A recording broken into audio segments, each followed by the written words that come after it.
Moving on, CM Revanth రెడ్డిపై కఠిన సెక్షన్ల కింద కేసులు నమోదు చేయాలని తెలంగాణ పోలీసులను డిమాండ్ చేశారు BRS MLC Dasoju Shravan. BRS party జెండా దిమ్మెలు కూల్చాలన్న సీఎం వ్యాఖ్యలపై డీజీపీ కార్యాలయంలో బీఆర్ఎస్ దాసోజు శ్రావణ్, ముఠా గోపాల్ ఫిర్యాదు చేశారు. నోటికి హద్దులు లేకుండా మాట్లాడుతున్నారని ఆరోపించారు. కేసీఆర్ ను 100 మీటర్ల లోతులో పాతి పెడతామన్న మాటలు ప్రజాస్వామ్య విరుద్ధమని వ్యాఖ్యానించారు.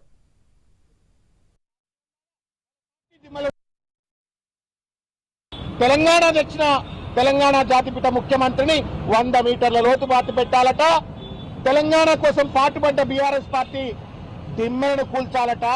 తెలంగాణకు ద్రోహం చేసినటువంటి, తెలంగాణకు గండి కొట్టినటువంటి 1200 మంది బిడ్డలు తెలంగాణ ఉద్యమకారులు అమరులు రావడానికి కారకులైనటువంటి ఒక తెలుగుదేశం పార్టీ ఇక్కడ బతకాలా, బట్టగట్టాలా, వాళ్ళ పార్టీ ఉండాలా, వాళ్ళ పార్టీ దిమ్మలు ఉండాలా.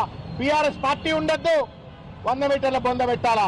దాని నాయకుడైన కేసీఆర్ గారు బట్టగట్టద్దు, 100 మీటర్ల లోతులో బొంద పెట్టాలా. ఇది మనుషులు మాట్లాడే భాషనా? రాక్షసులు మాట్లాడే భాష? రాజ్యాంగం మీద గౌరవం ఉన్న కనీస నాగరికత తెలిసిన వ్యక్తి మాట్లాడే మాట అని చెప్పని వాళ్ళ తెలంగాణ సమాజాన్ని మేము ప్రశ్నిస్తా ఉన్నాం.